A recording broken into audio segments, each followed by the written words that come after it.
구로 디지털 단지 후회하지 않는 맛집 16선 구디 혹은 구디단을 들어보셨나요? 서울 지하철 2호선 신림역과 신도림의 중간쯤 구로 디지털 단지역이 있습니다. 얼마 전 다녀온 가산 디지털 단지와는 이웃하고 있다고 볼 수 있고 2000년에 같은 서울 디지털 산업단지로 묶이면서 이름이 비슷해졌습니다. 1단지가 구디단, 2, 3단지가 가디단이죠. 가산 디지털 단지의 예전 이름은 가리봉이었습니다.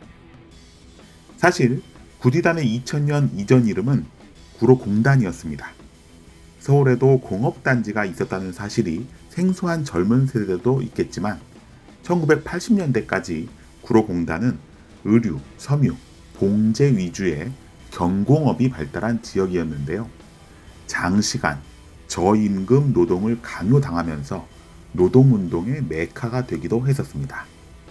그러다 수출 위주의 경공업이 1980년대, 90년대 급격히 쇠퇴하면서 2000년에는 지금의 디지털 단지로 이름을 바꾸고 IT 계열의 기업들을 유치하기 시작했죠.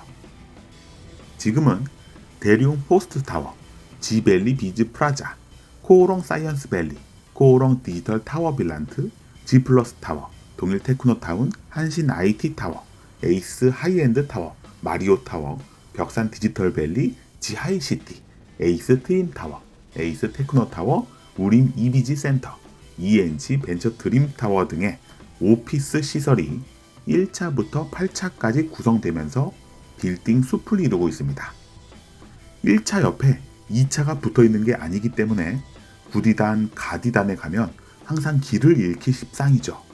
처음 가시는 분들은 정확한 목적지와 주소를 항상 찍고 출발하시기 바랍니다. 그런데 재밌는 점은 이미 구디단, 가디단 상권의 대부분을 방금 얘기했다는 점입니다.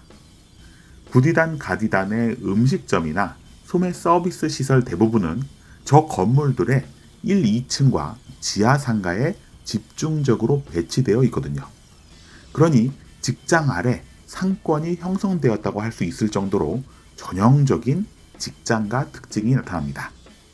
여의도나 강남, 종로도 직장가로 볼 수 있지만 이런 상권은 고층 오피스, 저층 상업시설 구조가 아니라 상업시설로만 이루어진 상권 영역도 있죠.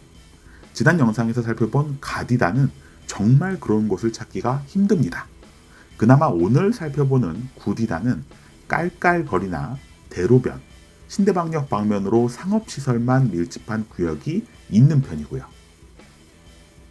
전에 가디단은 직장가로만 구성되어 있어서 스타벅스가 사랑하는 상권이라고 했었죠. 구디단도 비슷한 면은 있지만 직장가 성격만 있는 상권은 아닙니다. 외부에서 유입되는 고객을 수용할 만한 먹자 골목이 형성되어 있기 때문이죠. 그래서 오늘 둘러보는 맛집들은 점심과 저녁, 주중과 주말, 직장인 고객과 외부 유입 고객의 구분이 명확하게 나뉘어 있는데요. 과연 맛집들은 각자가 가진 부족한 고객과 요일, 시간대를 어떻게 채워가면서 장사하고 있는지 유의해서 보시면 좋겠습니다. 오늘은 구디단 16개 맛집을 뽑아봤는데요. 점심에 피크타임이 있는 식사류 업종이 8개, 저녁이 피크타임인 고기류 업종이 8개로 직장가와 상업지가 혼합된 구디단의 성격을 잘 나타내고 있습니다. 업종별로 어떤 맛집이 있는지 살펴보죠.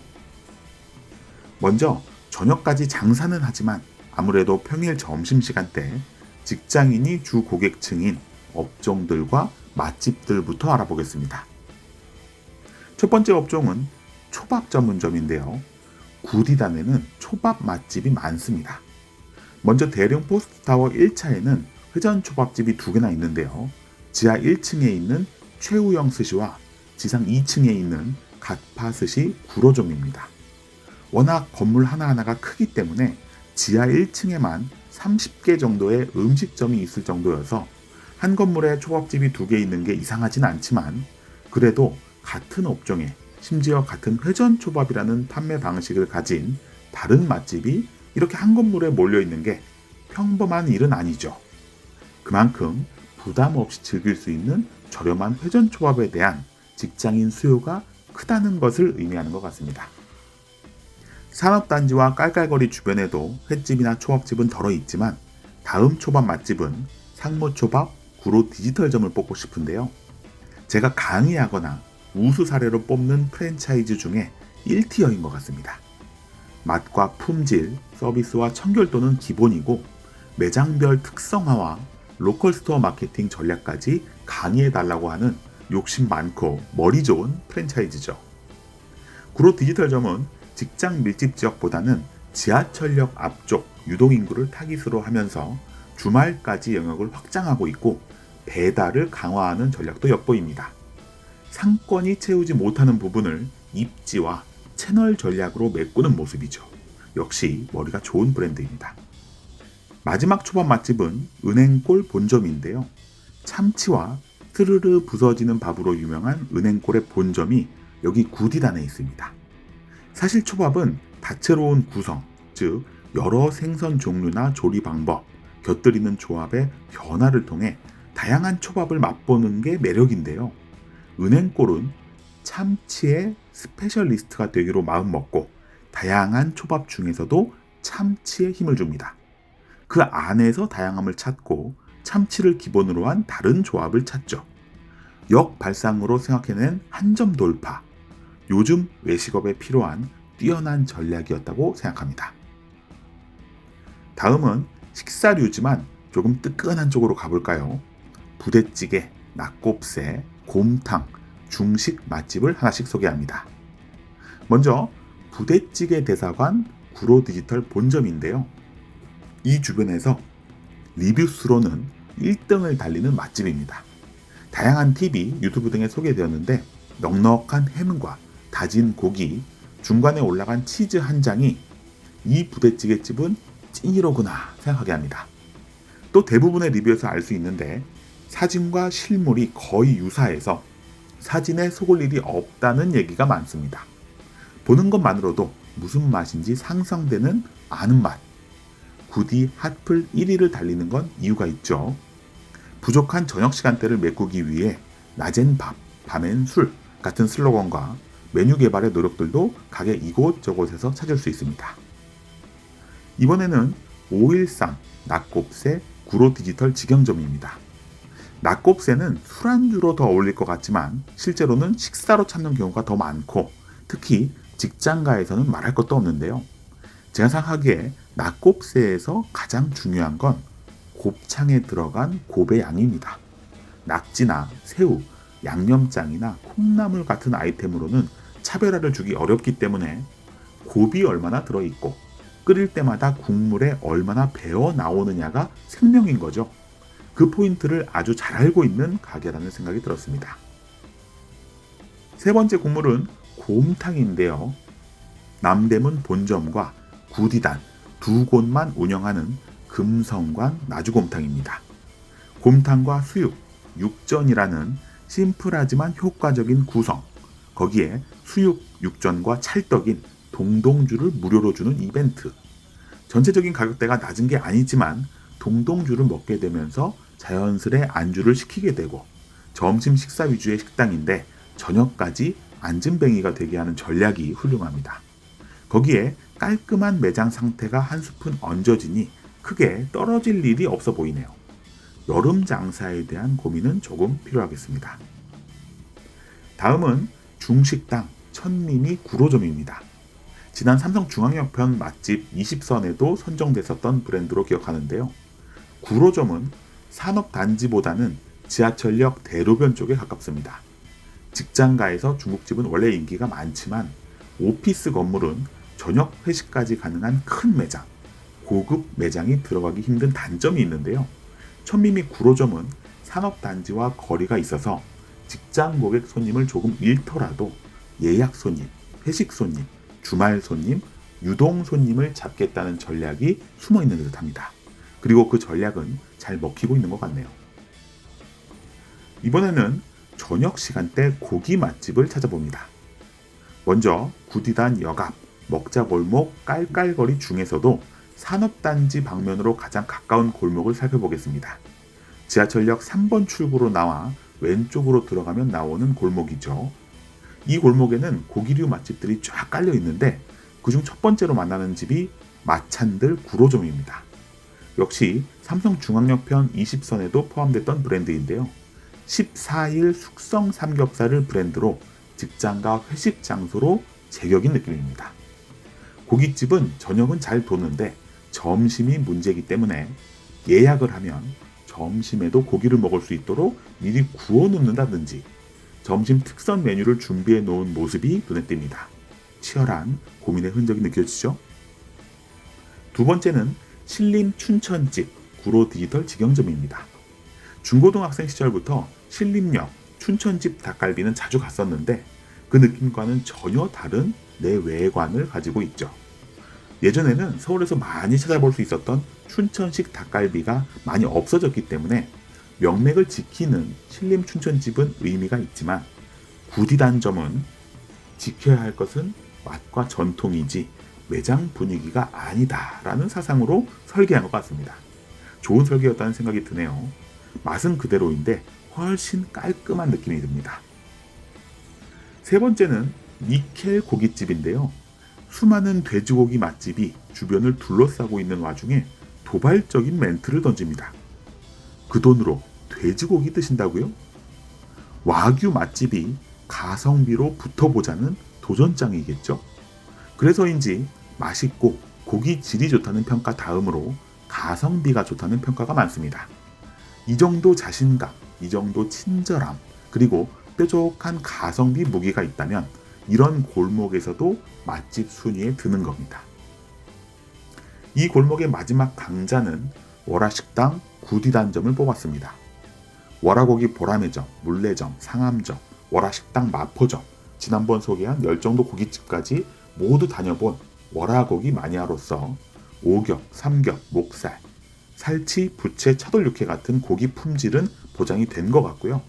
빠질 수 없는 대파김치와 라면의 조합까지 고려한다면 종합적인 만족도가 높은 매장이 될 겁니다. 이제 마지막으로 깔깔거리 메인으로 들어와 남은 4개 맛집을 소개합니다. 먼저 육풍 구디단점인데요.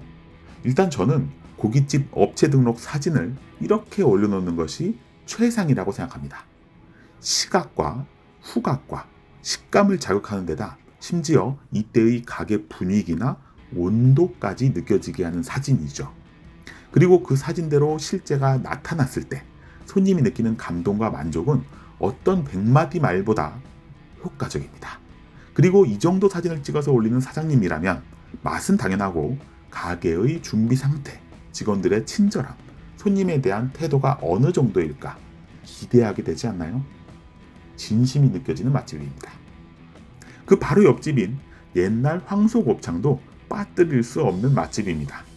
50년 전통의 맛, 구로구에서 소곱창 전체 배달 주문수 1위, 현재까지의 누적 주문수 3만 개 이상, 리뷰수 7천 개 이상. 이 지역 곱창에서는 내가 강자라는 걸 여과 없이 드러냅니다. 기본적인 메뉴지만 곱의 충실함과 양을 보여주는 메뉴 사진, 곱창 전골과 깍두기 볶음밥이라는 맛없기 어려운 메뉴 구성. 곱창집을 아예 선호하지 않는다면 모를까 곱창의 맛을 아는 분이라면 지나치기 어려울 것 같습니다. 이번에는 한 골목 대로변 쪽으로 나와서 냉삼 맛집을 하나 소개합니다. 서울 반달집 별관인데요. 한 골목 옆에 본관도 있는데 리뷰가 다 사라진 것인지 리뷰수는 별관이 훨씬 많습니다. 맛이나 구성, 가격은 다 비슷해 보이는데 별관은 찾아가는 맛이 있습니다. 여기에 고깃집이 있는 게 맞나 싶은 골목으로 찾아 들어가야 옛날식 가게를 만날 수 있거든요. 화려한 깔깔거리의 골목에서 갑자기 시골 골목 식당을 찾아간 듯한 내부, 브루스타에 은박지 깔고 구워 먹는 냉동 삼겹, 옛날 그릇과 빨간 소시지까지 옛날 감성을 자극하는 맛집입니다. 마지막은 양꼬치 전문점 샤오카오인데요. 아까 육풍 고깃집 맞은편 골목으로 들어가면 교대 2층 집 2층에 보입니다.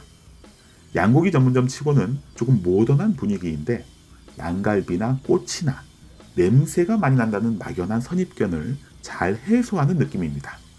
냄새가 많이 나는 이미지를 가진 음식들은 가게를 훨씬 더 깔끔하게 만들면 손님이 늘어난다는 사실을 아는 사장님들이 가게를 이렇게 만들죠. 또 잘 손질된 고기라는 걸 역시 여러 방법으로 알리고 있어서 향보다는 맛에 집중하게 만드는 전략이 녹아 있습니다.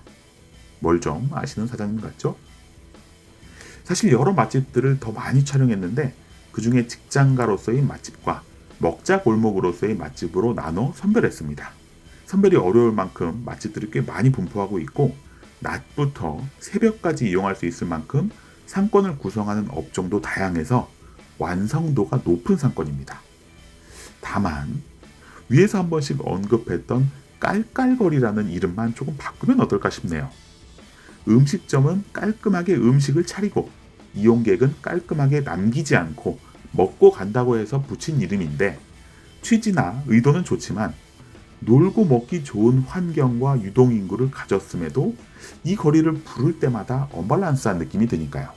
차라리 고기의 거리, 꼬치의 거리, 수산물의 거리라거나 젊음의 거리라거나 별이 빛나는 거리 같은 것도 나쁘지 않을 것 같습니다. 이런 특성화만 좀 더 잘 입혀지면 훨씬 넓은 유입 범위를 가진 상권이 될 수도 있을 것 같다는 생각입니다.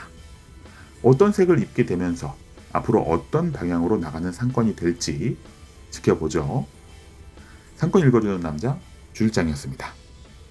좋아요, 댓글, 구독, 알림 설정.